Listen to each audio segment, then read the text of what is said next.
But talking about years, right? Like historically, women were often limited to their role and work in as domestic, like within domestic households, where it was considered to be as labor of love, and not really considered as something that, like, a proper value add that they're adding, and you're not even recognizing that, right? Over a period of time, women started entering the workforce, and they faced a unique set of challenges while they were doing that as well. But can you share a little bit about how do you see it? Like, how did women started entering the workforce in the first place? I think one was a challenge that women would not come out of the houses, but definitely during that time also, which is prehistoric, means for ages they have helped in agriculture, may not have gone to the fields, but slowly I think the labor also demanded more people around them.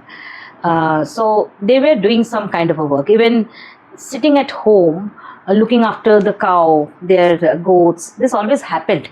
I would also say, I think there were hidden work that they were doing. Looking after the family, of course, that was not valued, but they were doing some kind of a work, but economic pressure pull them out of the house. So more and more women, even if they were not recognized, were contributing to the economy.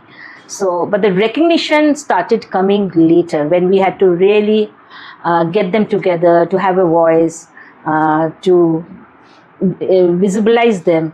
So that is how they started getting recognized. A long way to go, but definitely in India, I think 11 was the pioneer, where she found so many women doing such arduous work, like carrying. In fact, that history also happened because many of the women were pushed to more work, because many of the textile mills were on strike. Men were not earning enough, so women started taking up all kinds of work. So, but they themselves never considered themselves as workers. There were no rules, regulation. In fact, today we have an Aadhaar card for each person. The government has also ensured financial inclusion. There was no bank account. There was no Aadhaar, no identity. She was somebody's wife. So there was no recognition. She needed money but could not access. So those were the issues I think 11 started picking up. The beauty of it is that I had never imagined without a blue... what do you call that? Without a kind of a roadmap, you can go ahead. But this whole movement developed very organically. In response to certain situation, you assess the situation. There are disadvantages, but I think there are more advantages, because you're not copying something. You don't have something ready in your mind. You're always analyzing and doing that. That's the way SEWA has grown, and that's the way how women were brought as leaders. Some part was economic empowerment, some part was also we took that ownership that we really have to work on policies. So when 11 was represented in the Rajya Sabha, so she really pushed for that social security bill for informal workers. How women started entering the workforce, but they were all already part of it, like farming, for example. And it's funny, like so many things also feel like they haven't changed. Like you think about industrial era, when women like formally started, we think about like these sweated industries. That's a concept that evolved, where women working for long hours, very low pay, with minimal production, minimal social protection, and very poor working condition. And a lot of ways, if you look at informal economy, that is kind of very similar in a way, and you feel like nothing has really changed. And historically, if you see in Europe, when the war was happening, men were at war. So women were entering workforce. Women with small children. So, and the society was not prepared to deal with it, yet they were. So I think it traces back long time back. And talking about England only, I think with war, for example, over there, I've seen this documentary, interestingly, about football players. When the war happened, men were all at war. Football was like a good pastime, so women started playing football, and it suddenly grew popular, drawing large crowds, etc. And when men came back, the women football matches were drawing still more crowds. And the Football Association actually banned women's football for quite a couple of decades before it came back. Such was the threat to men's football. I know. I think women are still adjusting with the economic situation, so they're still adjusting. Yeah, and it's crazy, like, if you think about it, in a lot of ways that way.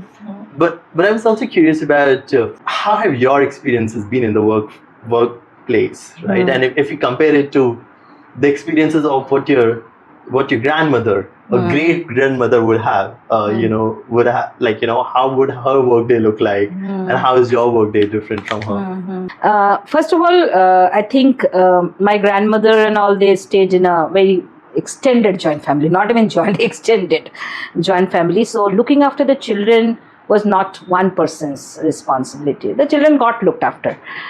Secondly, the children hardly stayed at home because outside the house was the playground. I remember my mother saying they used to go to the river, get hold of fishes, lots to do with nature. So that part was assured, but they took up a lot of responsibility of cooking, cleaning, and one or two things. Now that when I think about it, they also helped their spouses in their work. Like I remember my grandfather used to work in that, I think in ships. This was pre-independence. So there used to be Britishers used to come. And my grandmother used to make sweets. And naturally there were no hotels, so his meal was there in this house. So in one way she was facilitating the work of my grandfather. So she used to write, there used to be those molds. And I remember my mother saying that there was one mold which had English thing that sweet memories, thank you, come again. So this gentleman, he said, who made the sweets? So my grandfather said, my wife, I must meet her. And my grandmother was so angry. Why should he come and meet me? So I think some work or the other they were doing. I also remember because they had a little education. So in the afternoon, after all their work and all, they used to get hold of poor children and lock them up in a room and teach them. So they also thought of doing something for the society. It was so nice to think that was happening. So some way or the other, I think they were part of the social structure beyond their houses, doing work which was not labeled as work. So that was happening. And of course there were farmers, as I said. Of course there were, I think, cleaners to sweep the houses or the roads. I'm imagining there could have been more women doing that, more than I can think of. But there were. And so typically their work starts with grandfather going and getting fresh vegetables, fresh fish from the market. So they used to have a big kitchen, and 2-3 women used to get into cutting, and there was a good division of labor. So there used to be the eldest Bahu, who was in charge of seeing what was happening and all those things. So they got into the kitchen work, so feeding them. A few went to their offices, few went to school, few stayed at home. So in the afternoon was a little nap time. That is the time when the children used to nap and they used to get other poor children to teach and all.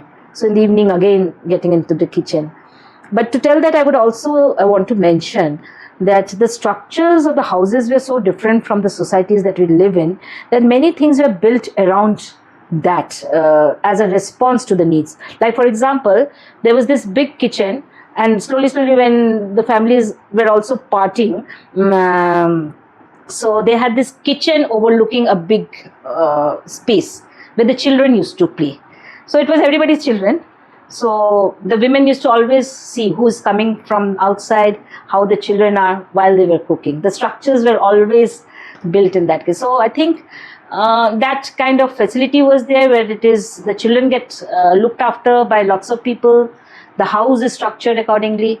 Typically now I think it is for anybody getting ready for office, not missing a train, not missing the last that kind of a metro, rushing.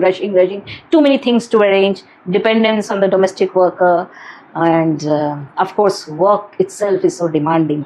And with technology, I think it is, you're connected. If you're into a kind of a mobile-oriented work, so you're connected. So work never ends. For others, coming home and again cooking. I think workload distribution has decreased. So work per person has increased. Right. That's something we have lost.